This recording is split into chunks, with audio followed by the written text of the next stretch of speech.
Assalamualaikum warahmatullahi wabarakatuh. Waalaikumsalam warahmatullahi wabarakatuh.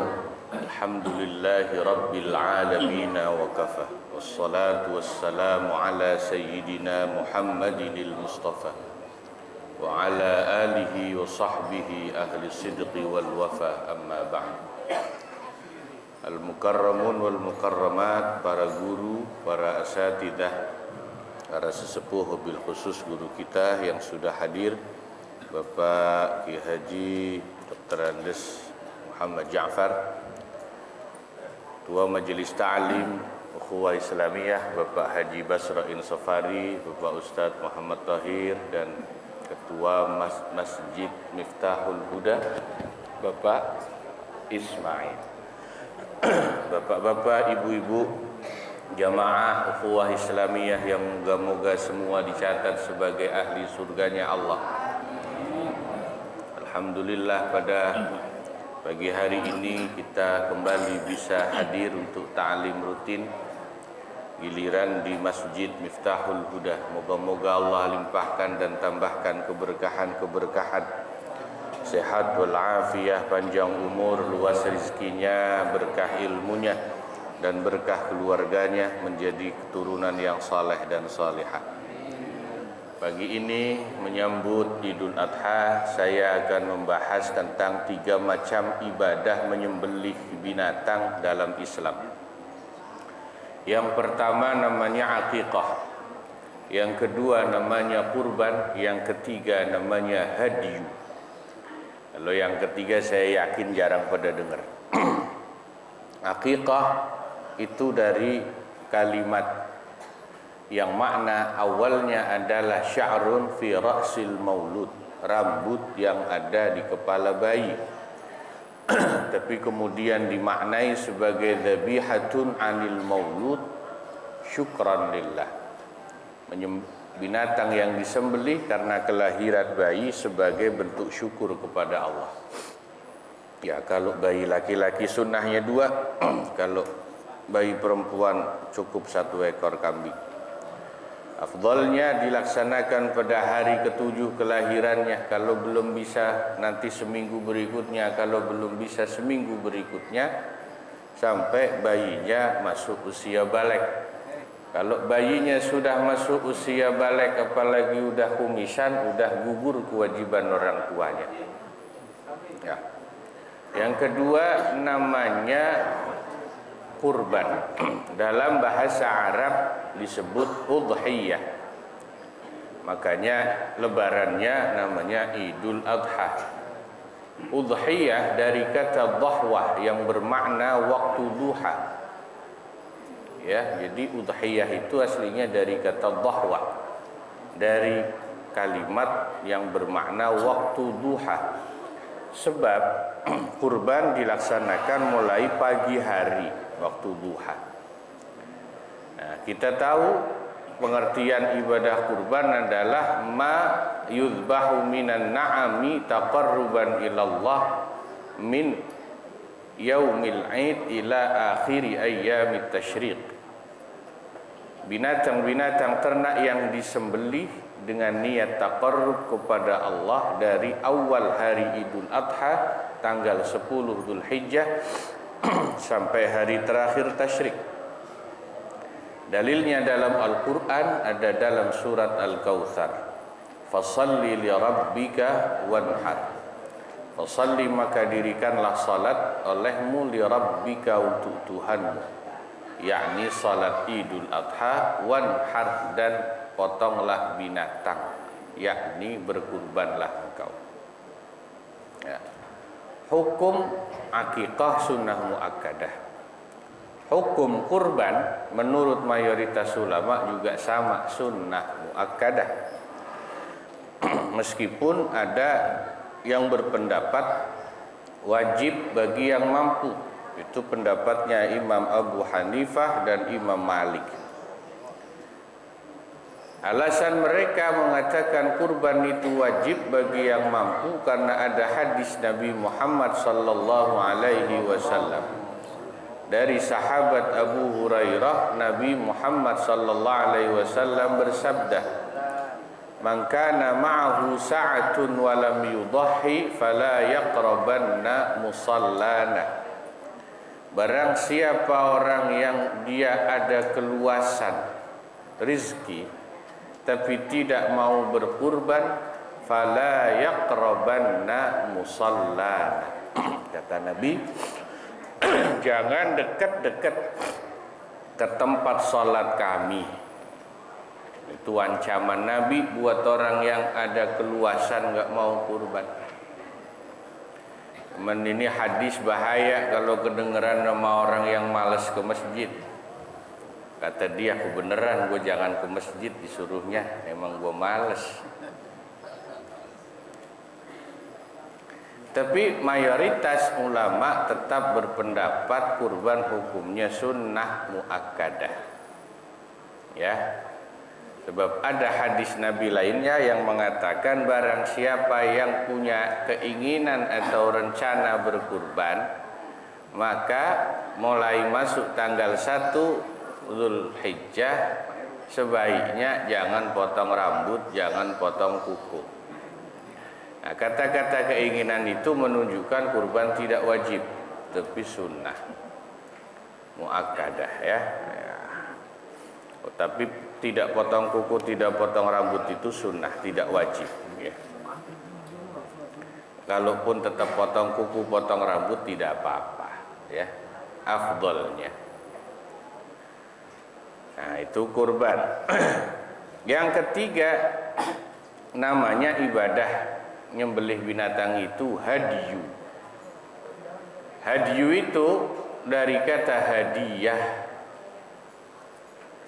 Definisinya apa?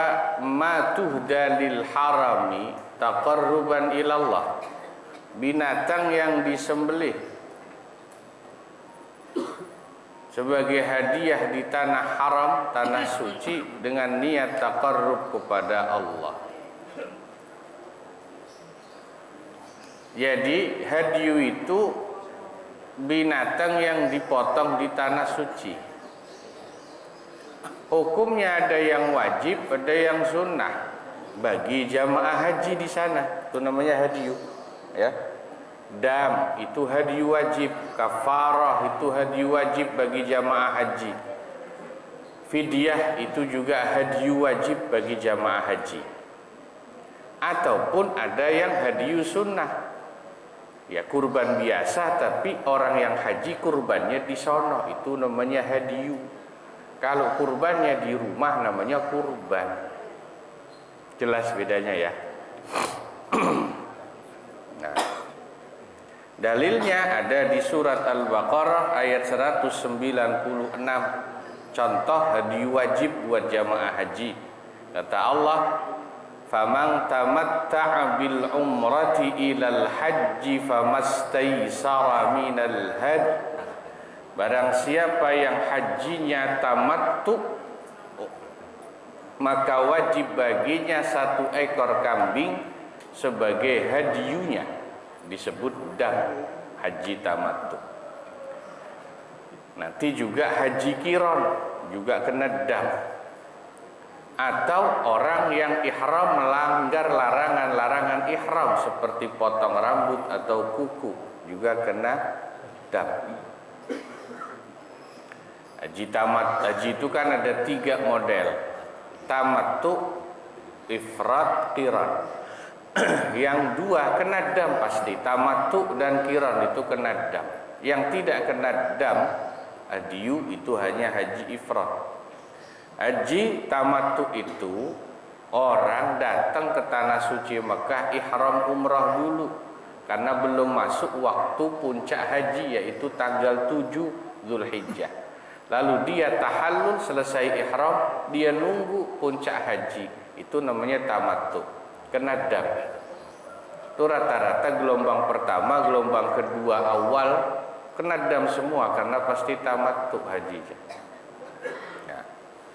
Tamattu itu dari kata yang artinya enak-enakan, nyantai gitu. Yang kedua haji qiran itu juga kena dam. Haji qiran itu prakteknya adalah orang yang menggabungkan ihram umrahnya ke dalam ihram hajinya jadi satu. Itu juga kena dam.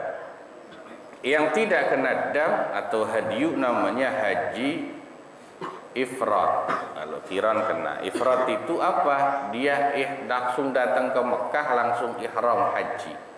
Sampai selesai haji dia tahallul, baru dia umrah. Itu ifrat, itu tidak kena dam. Ya.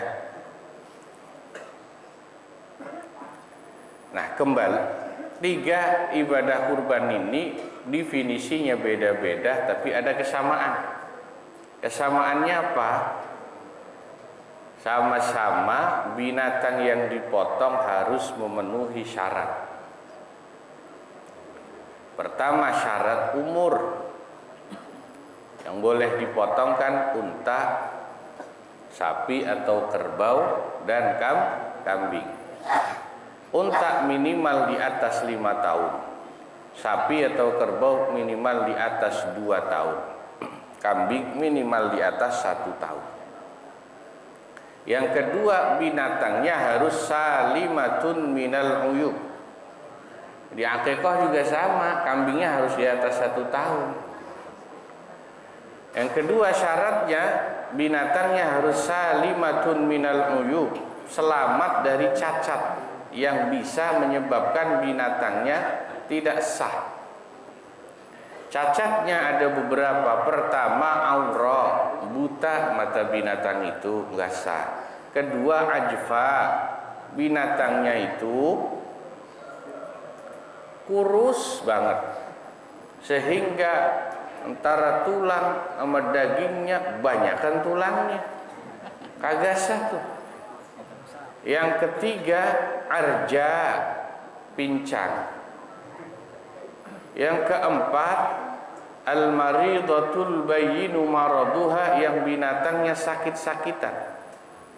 Nanti tanya dah sama ahli medis kalau itu ya, kira-kira sakitnya parah nggak? Kalau parah nggak sah. Berikutnya terpotong telinganya, daun telinganya. Salah satu apalagi semuanya nggak sah. Terakhir terpotong ekornya. Itu tidak sah. Meskipun kecacatan itu terjadi pas mau dipotong, itu tetap nggak sah. Contohnya gini, beli kambing sehat tadinya, dibawa ke masjid sore-sore buat besok kurban. Di masjid nggak dijagain, berantem sama temennya, keinjek pincang, tetap nggak sah. Meskipun waktu beli mulus. Ya, jelas ya.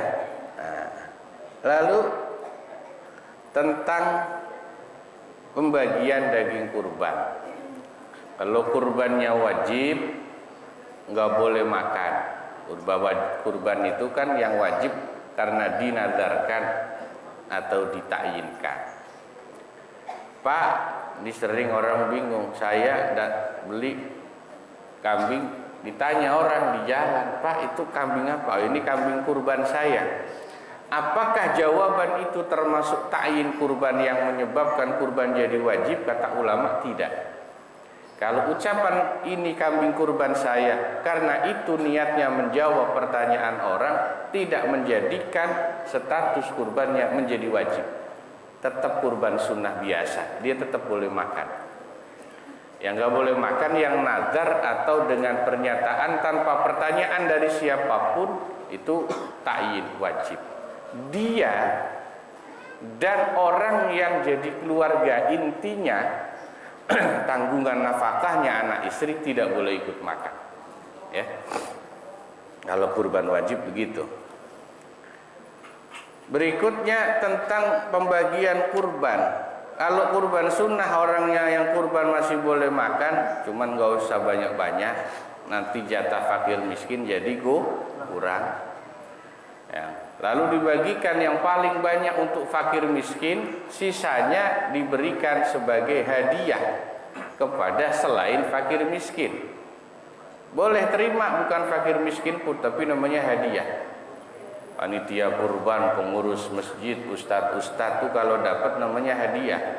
Beda sama fakir miskin. Bedanya apa?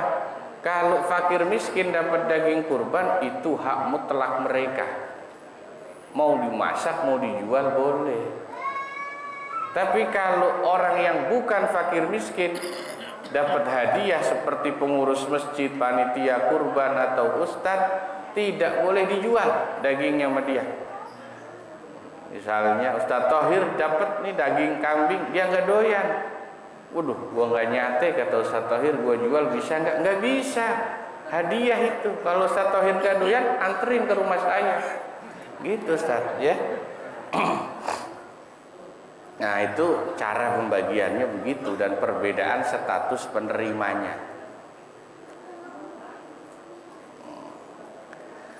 Lalu berikutnya tentang hukum kurban.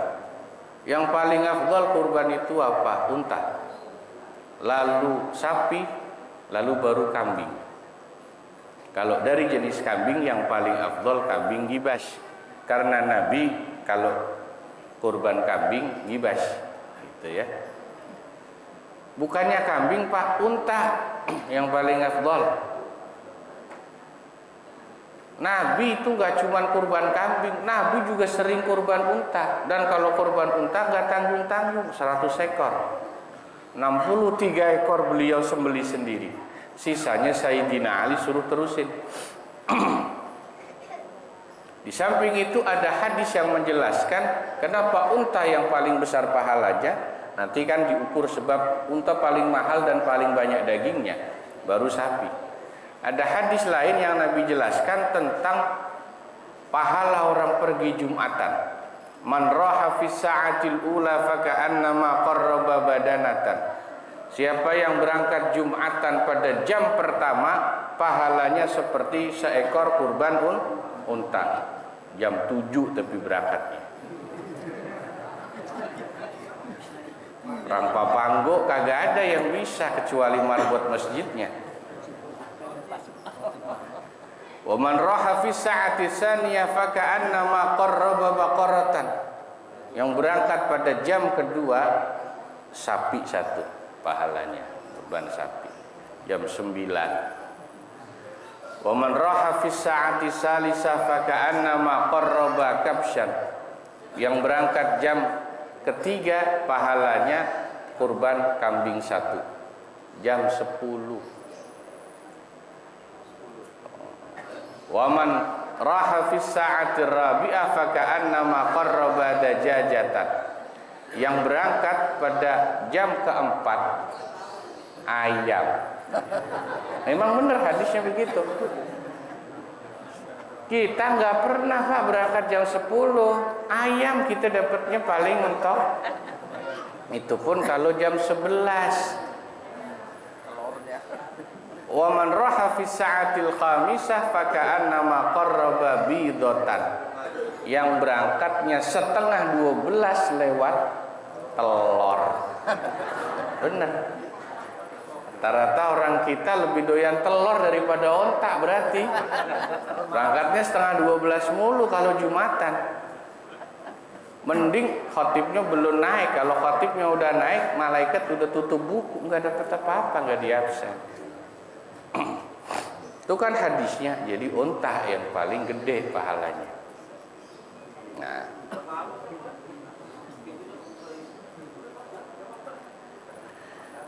ya, yang terakhir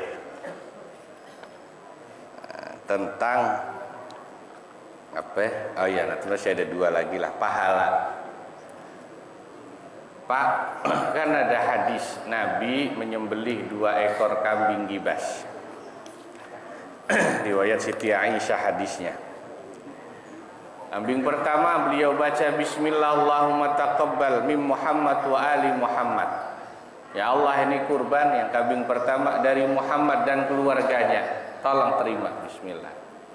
Kambing kedua, ya Allah tolong terima, ini min ummati Muhammad, kurbannya umatnya Muhammad. Berarti kan satu kambing, yang pertama beliau bisa sekeluarga, yang kedua buat umatnya pahalanya. Bisa nggak kita contoh? Nggak bisa. Itu khusus untuk Nabi. Sebab aturan fikihnya ya unta, sapi atas nama hanya 7 orang maksimal ya. Maksimal artinya kalau yang kurban patungan cuma 5 orang juga boleh gitu loh. Sendirian juga boleh sapi satu. Maksimal atas namanya 7. Jadi bukan berarti harus 7 orang. Itu di Masjid Kelapa Gading Pak, orangnya kaya-kaya, pengurusnya cerita, saya ngajar di situ.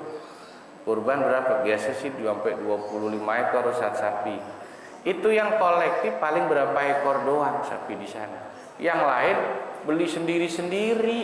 Kalau di sana mah sendiri-sendiri. Yang kolektif itu malah dikit sapinya. Yang banyak kan beli sendiri-sendiri. Nah, itu dia lebih bagus gitu loh. Kalau bisa sendiri-sendiri lebih bagus. Nggak usah nunggu patungan.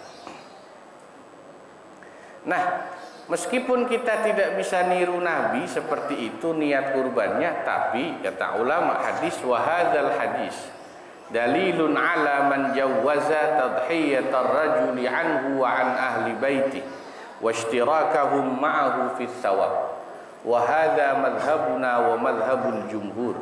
Ini hadis menjadi dalil. Yang ini juga jadi madhab kita, madhab Syafi'i dan mayoritas ulama, bahwa urusan pahala satu keluarga andai kata cuma 1 orang yang korban, pahalanya bisa di-share, berbagi pahala sekeluarga dapat. Kalau atas namanya cukup 1 orang, kambing 1. Tapi insya Allah 1 ahli bait itu dapat semua pahalanya. Jadi nggak usah rebutan atas namanya, istri sama suami nggak ada yang mau ngalah. Pak, atas nama saya aja sih Pak, kata istrinya. Siapa aja atas namanya, insya Allah ini dalil hadisnya, sekeluarga dapat pahalanya ya. Nah, yang terakhir tentang hukum membarengkan akikah bareng kurban. Seminggu sebelum lebaran haji lahiran, duitnya pas-pasan. Kalau kurban kagak cukup buat akikah. Kalau akikah nggak kurban di saya, boleh nggak? Kambingnya 1, niatnya 2. Dalam mazhab Syafi'i ada 2 pendapat mengenai hukum tersebut. Pertama, ada yang memperbolehkan, ada yang kedua tidak memperbolehkan. Yang memperbolehkan itu Imam Ar-Ramli. Yang tidak memperbolehkan Imam Ibnu Hajar Al-Haytami. Tapi buat kita sih kayaknya enakan pakai yang memperbolehkan dah. Jadi bagaimana kalau pas punya bayi sekarang, duitnya pas-pasan buat kurban sama akikah nggak bisa dua-duanya, niatkan langsung ini kurbannya si bayi dan akikahnya si bayi. Insya Allah kata Imam Ar-Ramli dapat pahalanya dua-duanya, dapat kurbannya, dapat akikahnya. Tapi kalau Imam Ibnu Hajar Al-Haytami bilang nggak bisa, cuma salah satu pahalanya. Ya, nah itu udah jelas ya. Mudah-mudahan jelas dan ini menjadi ilmu buat kita pakai menyambut Idul Adha. Yang paling penting Allah berikan kemudahan rezeki buat kita berkurban di hari raya ini. Terima kasih, kurang lebihnya mohon maaf. Wassalamualaikum warahmatullahi wabarakatuh.